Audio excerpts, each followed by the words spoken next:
Estamos viendo ahí, dice taller, Está cargando, profe. el discurso, dice. Ya, Cuando aparezca me dicen si, si ya les apareció el Ya, discurso. Ya, profe, ya. no. Bueno. Entonces, como ven el título, vamos a hablar hoy de lo que es el discurso. A ver, yo quisiera saber que, a ver, unos dos o tres que me digan, para usted, ¿qué es el discurso?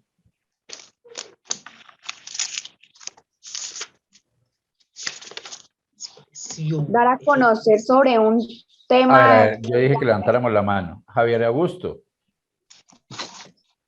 Sí, señor. El discurso es plantear uno las ideas, bien sean culturales o puede ser políticas o económicas, dar un discurso delante de ciertas personas. Ajá. Bueno, Jorge Enrique. Buenas noches, profesor. Buenas Para noches, mí el Jorge. discurso es una oratoria eh, mm, con ideas, con objetivos, en el cual pues da a conocer ciertas ideas o mecanismos. Un ejemplo, los políticos en sus discursos de campaña. Ajá, muy bien. Geisha. Para Geisha. mí es como un acto Ojo, de ojo, ojo. comunicación donde hay Geisha, como... ¿Sí, Greisha, profe? Greisha, perdón. Recuerde que yo les he dicho desde la primera clase, tanto en matemáticas como en expresión oral, les he dicho, no utilicen el es como, porque cuando tú dices es como, está diciendo que no está segura de lo que está diciendo. ¿Listo? Eso que Sí, te sirva profe. para la vida. No utiliza el es como. ¿Listo? Hágale. Ahora sí, dime. Es un acto de comunicación en donde un emisor da a conocer un tema en un determinado contexto hacia un Ajá, público. ya. Listo. Angie. Para mí es dar a conocer un tema del que ya he estudiado y ya me lo sé muy bien para dárselo a conocer a los demás. Angie, Lady Tatiana. Para mí, profe, es la oralidad con la que se expresa algún tema en específico en el que pues se dan a conocer. Listo. Juan Darío. Bueno, para mí el discurso es una forma de comunicación oral o escrita donde se exponen ideas, objetivos con el fin de persuadir al auditorio, a un público. Por eso es que es muy recurrente en la política el discurso. Listo. Andrés González.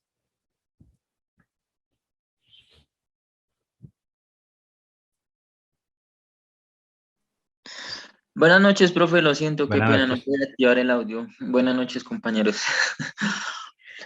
El discurso para mí, desde mi punto de vista, es tomar una idea concreta y con esa idea expresarla de la mejor manera, desde la forma verbal, no verbal, saberla plantear y transmitirla con los objetivos, como dijo el compañero hace un momento, y el por qué, el cómo y su finalidad para poderla expresar adecuadamente. Es para mí el discurso propio. Listo. Absolutamente a nadie le dije no es lo que usted está diciendo, porque absolutamente todos tienen la razón. Unos más que otros, pero la tienen.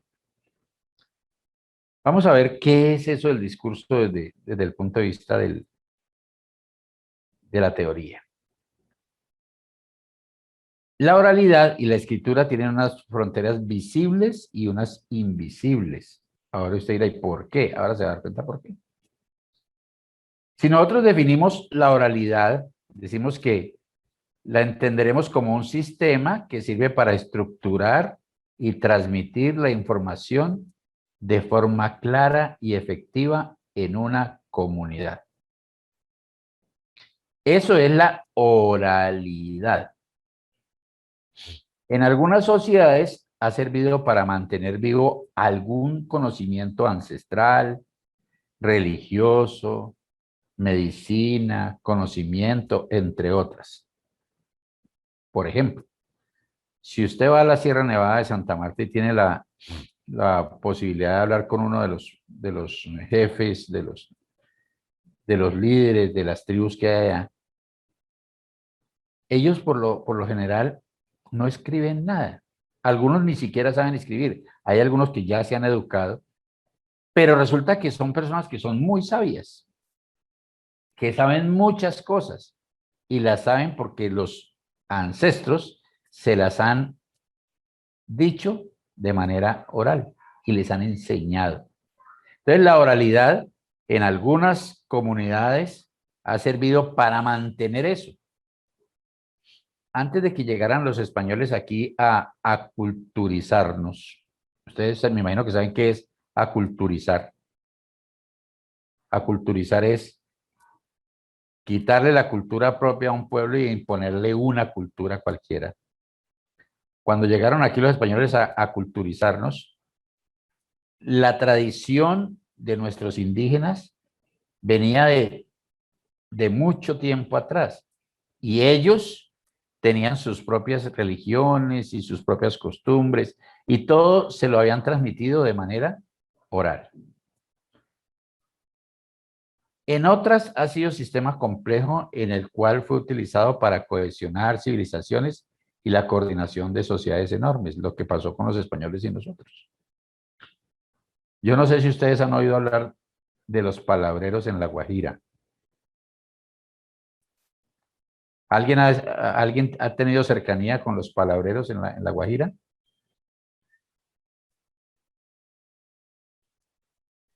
Chicos, ¿alguien? ¿Nadie? No. A ver, en la cultura guayú existe la figura del palabrero. El palabrero es un mediador. Entonces, póngale cuidado. Lady tiene una tierra o tiene unos animales o es madre de un varón o de una hembra, cualquier cosa, y va a hacer un negocio con Juan Darío. Entonces Lady y Juan Darío no se encuentran, sino que hay una persona que es la figura del palabrero, el que va y habla con Lady, se empapa de toda la situación y viene y le expone la situación a Juan Darío. Y es el negociador, por así decir. En todo tipo de situación, en absolutamente todo tipo de situación. Y esa es la función de él, y es el trabajo de él. Y no escribe nada. No escribe nada. Y eso todavía es hoy. No escribe nada. Todo es palabreado, se llama eso. Dime, Lady. Profe, recordando lo que usted está diciendo, pues para la cultura de los indígenas chocuanos, que son los emberacatíos que están en la zona pues pacífica, Sí. ellos también manejan un palabrero, pero digamos que allá se les llama sabedor. Ajá. ¿Y qué hace el sabedor, Lady? El ¿Qué hace? sabedor también es el que él es el que pone como las normas, pone las reglas, él es el que establece la comunicación es como un mediador entre el pueblo y el resto de personas que van allegándose a su cultura.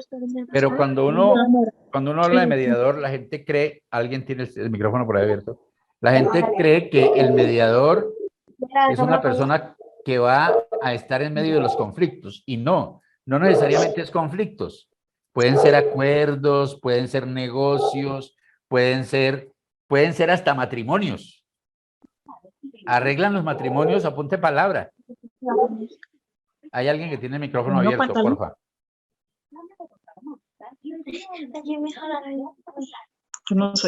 Estamos escuchando la conversación de quién. A ver, miremos.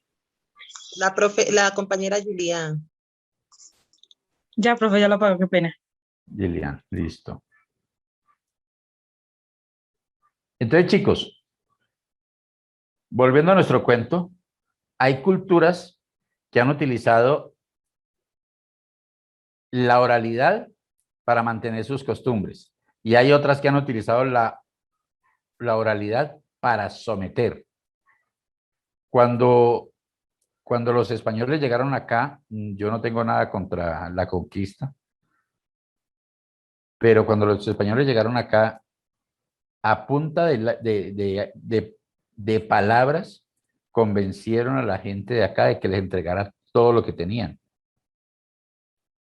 Pura oralidad fue la que utilizaron para someter, obviamente, al lado de las armas, ¿no? Bueno. Vamos a hablar de algunos tipos de conversación, de expresión oral. Andrés, dime. Profe, un ejemplo es como ahorita se utiliza en la política para convencer a las personas y pues influenciar el voto a ciertas personas de determinados partidos e incluso, bueno, ya eso es cuestión de política, pero la utilizan mucho muy similar a como dijo el profe que lo utilizaban los españoles. Entonces, me parece... Sí. Bueno, un tipo de expresión oral es la conversación. Mire, lo que nosotros estamos manteniendo aquí en este momento es una conversación. Yo, si han notado, he procurado que mis clases sean conversaditas. Que ustedes participen, que ustedes hablen, que ustedes digan las cosas, porque así aprendemos más. Aprenden ustedes y aprendemos nosotros. Miren, nosotros no sabíamos cómo se llamaba la persona, el palabrero en el Chocó, y acá ahora ya lo acabamos de saber. ¿Cómo es que se llama, Juan Darío? ¿Se acuerda? Claro, profesor, lo que pasa es que en mi comunidad es igual. Hay dos sabedores. Ajá. Muy bien. Bueno. Entonces, la conversación es un tipo de expresión oral. Eso es lo que estamos haciendo nosotros en este momento aquí. En la conversación hay que hablar de la cantidad de conversación. Entonces, los muchachos dicen, es que ese tiene mucha labia. Y lo que dicen los muchachos o lo que quieren decir cuando dicen que tiene mucha labia es que tiene una gran cantidad de palabras que decir sobre un tema específico. ¿Sí? La contribución sea tan informativa como sea necesario. O sea, como dicen por ahí, se derrama en prosa. Empiezan a hablar y no los detiene nadie. Pero también hay cualidades de esa conversación. Esa cualidad puede ser de que sea verdadera o que sea falsa. De pronto lo que está hablando es carreta, ¿no? Nada de lo que está diciendo es cierto. Entonces por ahí le dicen a veces, no, es que no se le puede creer. No se le puede creer porque todo lo que dice son mentiras. Relación o pertenencia. No expresar algo que no tiene relación con el tema y que no viene al caso. Yo no sé si a ustedes les ha pasado que a veces están en una conversación con otras personas y están hablando de un tema específico y alguien de pronto rompe la conversación y habla de una cosa que no tenía ni la menor idea de relación con lo que estábamos hablando. ¿Les ha pasado alguna vez? Sí, profe. Eso es que no haya pertenencia de la conversación. ¿Listo?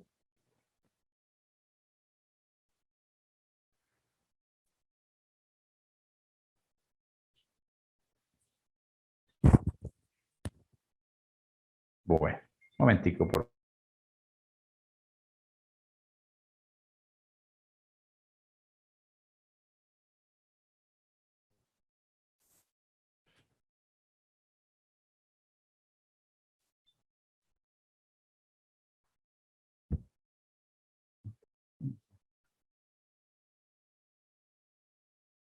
Entonces, que tenga relación o pertenencia. Cuando es un escrito, se habla de la coherencia y cohesión.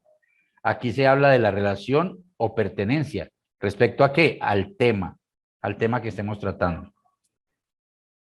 Manera. Es ser claro, breve, ordenado, evitar la ambigüedad. Para que un diálogo no sea un monólogo, es importante saber escuchar al otro y evitar expresiones descorteses, fuera de lugar o sin sentido. Estas son cualidades que tienen que ver con la conversación, ¿ya? Perdón, profe, ambigüedad, ¿qué quiere decir? Perdón. Sí, bendecidas noches. Buenas noches, ¿Cómo, profe. cómo? Buenas noches, profe. No entiendo ambigüedad, ¿qué es? Bueno, el ambiguo es cuando usted dice una cosa sí, pero no. ¿Estamos de acuerdo? Es Ok. ambiguo. Por ejemplo, es el claroscuro. La gente acostumbra a decir eso, ¿no? Claroscuro. O es claro o es oscuro. Ya, profe. Pero lo ambiguo es algo que lleva, tiene la posibilidad de llevarlo a usted a una confusión. O sea, no está claro, es ambiguo, no está claro. Lady Tatiana, dime. ¿Qué es lo que usted dice que nos ha puesto de ejemplo o reflexión? El no utilizar el cómo, porque es cómo puede o no puede ser. Exacto, el cómo es un tipo de ambigüedad. Es cómo, ya usted está diciendo, es que yo no sé si eso es o no es. Es cómo, ¿sí? Bueno, le dice uno, ¿fue a tal parte? No, no fui. El no, no fui es que sí fue. El no, no, no fui es que sí fue, porque una doble negación es una afirmación. Entonces, ese tipo de cosas son ambiguas. Viene la segunda, es la expresión oral al hablar al y en público. Hablarle al público es cuando yo estoy haciendo un discurso, y aquí tenemos la imagen de un orador clásico colombiano. ¿Quiénes lo identifican? Ese es Gaitán. Ese es Jorge el Eliezer caudillo del Gaitán. pueblo, Jorge Eliezer Gaitán. Yo no sé si alguno de ustedes habrá tenido la oportunidad, la buena fortuna de escuchar los discursos, algún discurso de los de Gaitán. Yo tuve mucho tiempo grabaciones cuando eran cassette de los discursos de Gaitán. Uno en internet consigue los discursos de Gaitán y uno se da cuenta que Jorge Eliezer Gaitán, al igual que Luis Carlos Galán Sarmiento, eran grandes oradores. En Colombia ha habido grandes oradores, está entre los recientes, está Gaitán, está Galán, está Belisario Betancur, como oradores. Y a nivel mundial hay un personaje que tiene, o tuvo la oportunidad de, en un discurso en la ONU, estar 9 horas en el discurso, que fue Fidel Castro. Fidel Castro él era abogado, ¿no? Era abogado de profesión. Y Fidel Castro era capaz de tener un discurso frente a la gente y convencerlo, el poder de convencimiento que tenía era muy tenaz. Y era un gran orador, pero no orador de 2 o 3 palabras, sino orador de horas. Para uno estar frente a la ONU 9 horas en un discurso se necesita. Entonces, ese tipo de cosas es el hablar al. Y hablar en público es cuando yo voy a dar una opinión sin ser el orador. Yo soy capaz de hablar en público, que son 2 situaciones distintas. Son las presentaciones, la expresión oral al hablar en público o al público, son las presentaciones que se hacen a nivel educativo o laboral, que requieren muestra pública y una forma clara de representarlo y decirlo. Yo no podría venirme a sentar aquí a gaguear. Yo no podría dictar una clase de matemáticas sin tener el conocimiento de lo que estoy hablando. No lo podría hacer, porque quedaría mal. No lo podría hacer. Yo no podría sentarme aquí a dictar una clase de inglés o de francés porque no tengo la menor idea de eso. Entonces, eso es la segunda forma de expresión oral, de oralidad, perdón, que es la expresión oral. El primero fue la que vimos ahora, que era la conversación, y la segunda, la expresión oral al hablar en o al público. Dentro del hablar al público, entonces, tenemos el discurso. Y ustedes lo dijeron ahora, es una forma de comunicación oral o escrita de las ideas, pero que tiene un objetivo muy claro, y es persuadir al auditorio. Entonces, cuando yo hablo de discurso, hablo bien sea oral o escrito, de tal manera que mi intención, alguien tiene el micrófono por ahí abierto. Uy, pero uno en clase de esto y con reggaetón a fondo, ¡hue madre! ¡Ja! Mis respetos. Bueno, entonces mire, chicos, cuando yo hablo de manera escrita u oral, con toda la intención de convencer al otro o a los otros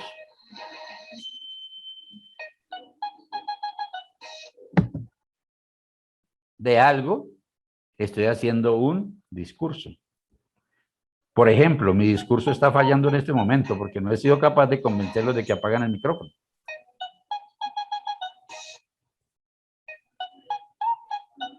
Esperemos a ver si terminan. ¿Quién será? Aparece Nicole García con el micrófono abierto. Por favor, Nicole.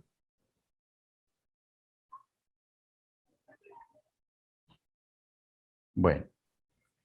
En muchos aspectos ha sido la forma característica de representar la oralidad en algo tan importante como la política.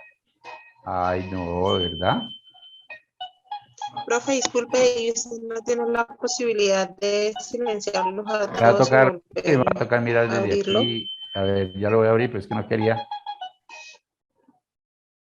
no quería interrumpir la clase por eso.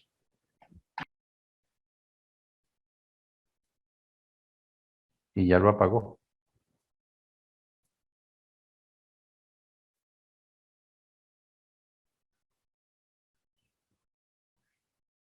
Bueno, esperemos que no haya más interrupción. Entonces, lo que ustedes decían es cierto, los políticos han usado el discurso no de buena manera, sino constantemente, porque si lo hubieran usado de buena manera, los resultados serían otros. Bueno,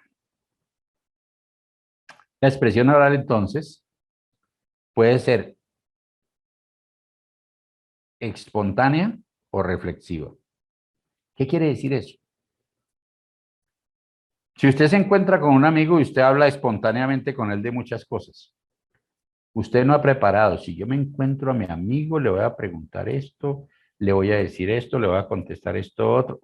¿Usted planea el encuentro con un amigo? No, usted no lo encuentra, usted no lo planea. ¿Usted planea lo que le va a decir a otra persona en la calle cuando de pronto se encuentra casualmente? No, usted no lo ha planeado. Eso es espontáneo. Resulta, a veces uno va en el transporte, en el avión, en el bus o que sea, y habla con la persona que está al lado de temas cualquiera, espontáneamente. En muchas ciudades es usual que contesten de manera amable, en otras no. En otras usted le habla a la persona que va al lado y es como si le dijera párese ahí porque la va a robar, la va a atracar, le va a hacer quién sabe qué, porque la gente anda prevenida por toda la situación que pasa de seguridad. Pero en algunas ciudades usted habla con alguien y le pone la conversación y terminan hablando de muchas cosas espontáneamente, pero hay otra que es reflexiva. Cuando usted ha preparado lo que va a decir, usted ha sido capaz de tener, por ejemplo, lo que yo estoy haciendo con ustedes aquí. Yo preparo mi clase, sí, de una u otra forma la preparo. Yo los viernes en la tarde preparo este material y se los tengo a ustedes en la plataforma. Entonces ahí estoy haciendo un tipo de oralidad reflexiva porque la estoy preparando con antelación. Estoy pensando qué y cómo lo voy a decir. ¿Listo? Entonces aquí no me hablan de lo que es la expresión oral espontánea. Entonces dice, se utiliza para llamar la atención de quienes nos rodean. La principal finalidad de la expresión oral espontánea es la de favorecer el rápido intercambio de ideas entre personas, pero puede tener otras. ¿Otras qué? Otras situaciones. La expresión oral, por lo general, es dinámica, expresiva e innovadora. Cobra en ella gran importancia el acento, el tono y la intensidad, dados a cada palabra o cada frase. Mire, los que han tenido la oportunidad de salir del país, a uno le sienten el acento colombiano y la gente inmediatamente le habla de dos cosas. Lo primero que le hablan es de Pablo Escobar, porque la gente en el exterior piensa que todos los colombianos éramos amigos de Pablo. Entonces que nosotros sabemos la obra, vida y milagros de él. Y la segunda cosa de la que hablan es del narcotráfico como tal. De hecho, los que han tenido la oportunidad de salir al exterior saben que lo que voy a decir es cierto. A usted lo vende el acento y usted le escuchan hablar en el aeropuerto, inmediatamente los de la inmigración de cualquier país, venga para acá, que le revisamos maletas, le revisamos todo, porque usted sabe quién sabe qué trae ahí. Es así. Entonces eso es lo que me están diciendo acá. El tono, el timbre, el acento, la intensidad de las palabras o frases hacen que de pronto llame la atención ante los demás. La modulación de la voz, los gestos. Hay gente que no es capaz de hablar si no está moviendo las manos, porque habla con las manos. Tiene un lenguaje de gestos, de la mano. Hay personas que cuando van a hablar tienen algunos movimientos especiales en su cara, en sus facciones. Cierran los ojos, abren los ojos, hacen muchas cosas. Esos son gestos. Mueven el cuerpo, mueven las manos, los brazos, mueven. Y ayudan a comprender el verdadero significado del discurso. Entonces, usted quiere representar dolor o pánico. Entonces usted dice, y entonces si se coge la cabeza. Entonces ya la gente sabe que eso fue algo terrible que le pasó. Entonces, ese tipo de cosas está dentro de la expresión oral espontánea. ¿Qué pasa con la reflexiva? Es una forma objetiva tras haber pensado y analizado detenidamente. Se utiliza la modalidad expresiva en los discursos académicos, conferencias, charlas, etcétera.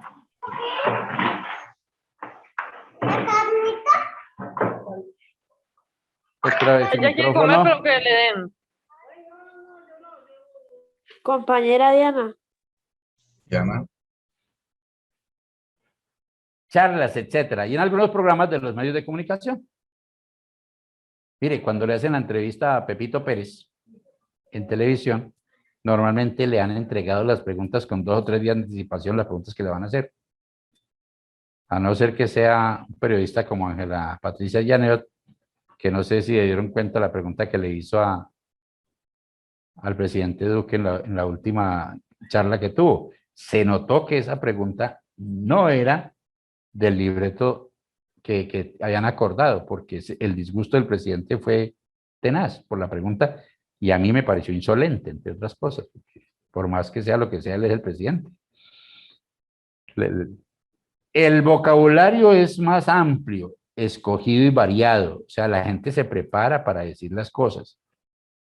El registro lingüístico tiende a ser culto. Es un método ideal para conocer a los demás e intentar solucionar problemas. Yo pregunto,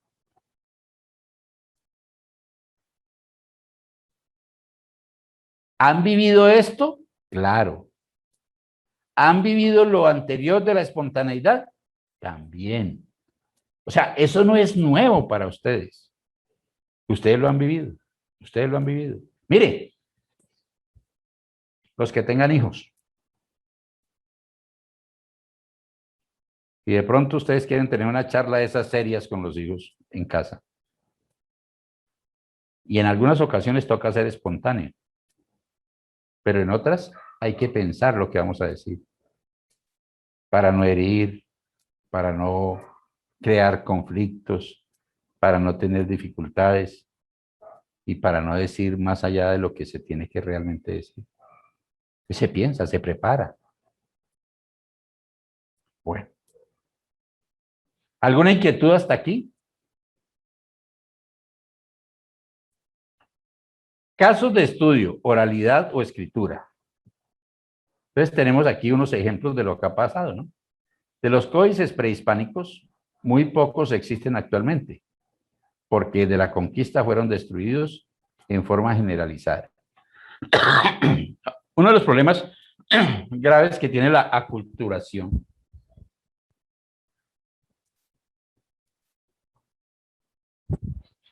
es ese, que acaban con la historia.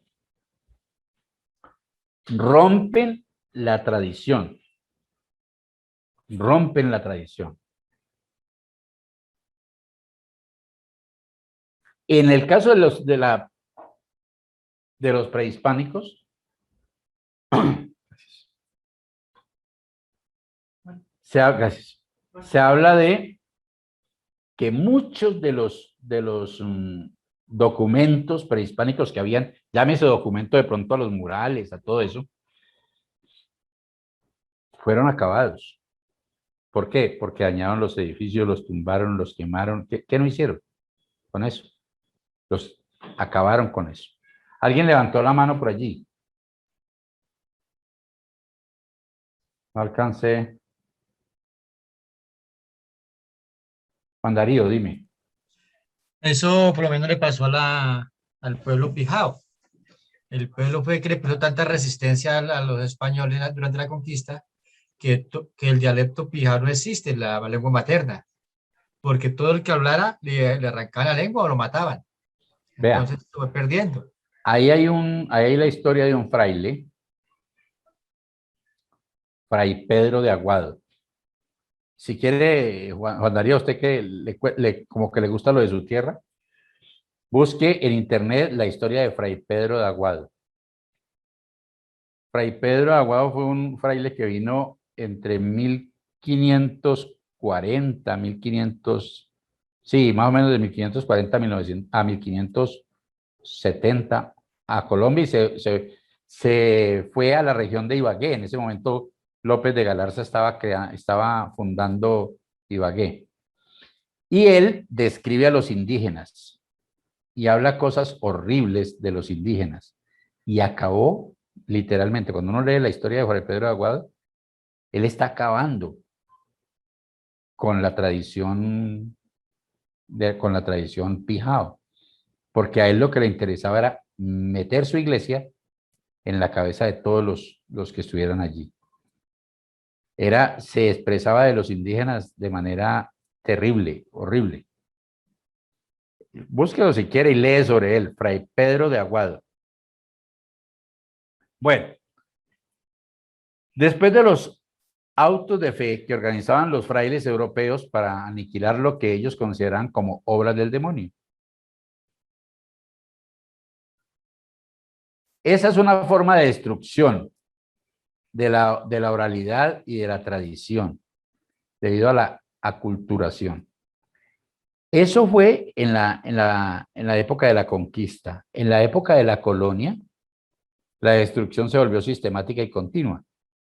Por una parte, debido a las denuncias de los propios indígenas convertidos al catolicismo, y por la otra, a petición de las autoridades religiosas y civiles. Cuando uno lee un poquitico sobre la historia del Carnaval de Barranquilla, el Carnaval de Barranquilla fue entre comillas, un acuerdo entre la cultura africana. Entonces, en la época de la colonia,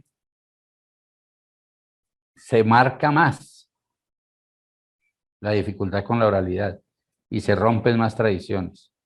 Porque recordemos que la colonia lo que buscó fue someter.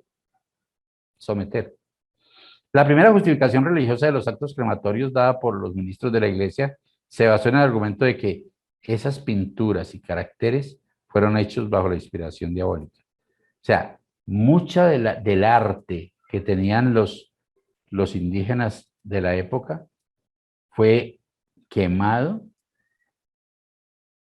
fue tirado a la cocina, porque decían que eso, como no cumplía con las normas que los españoles tenían, eso era inspiración diabólica o del demonio, porque no tenía los estándares que ellos de pronto estaban acostumbrados a ver. Se convoca a los sabios indígenas para que ayuden en esas tareas y ellos acudían llevando sus libros para leérselos y explicárselos a los autores hispanos, quienes inmediatamente después los hacían desaparecer. Entonces, si habían documentos de alguna manera que ellos tenían, también se perdieron. ¿Por qué? Porque se creía que todo eso era obra del demonio. Los documentos antiguos que sobrevivieron son menos de 20. Fueron enviados casi todos regalos al rey de España. Por eso se conservan en Europa y solo 2 quedaron en México. Mucho de lo que se encontró en la época de la conquista y la colonia en toda la región americana fue a parar a manos de los españoles. Mucho. Y si ustedes han oído hablar del famoso galeón San José, que se hundió en Cartagena, iba cargado de oro que era nuestro, que era de aquí, de Colombia, y sin embargo lo reclama España porque el barco era español, sabiendo que era un asalto que le han hecho a los indígenas. Pero es así, ¿no? Esa es la historia que nos tocó vivir.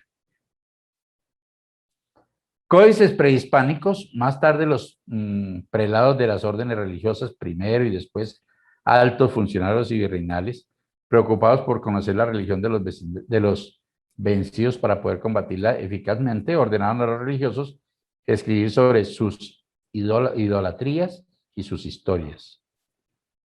Los frailes cronistas de la conquista, sabios e historiadores como Olmos, Motolinia, Mendieta, Sagún, Durán, Valadez, Torquemada y muchos laicos supieron aquilatar el valor, la riqueza que encierran esos testimonios para sus fines, y de los escasos que se habían salvado de la locura destructiva, se sirvieron ampliamente como fuentes primordiales para escribir sus crónicas y sus historias. Fray Pedro de Aguado fue uno de ellos, uno de los que acabó con la cultura, y ellos contaron como quisieron contar la historia de los pueblos. Este era el tema de hoy.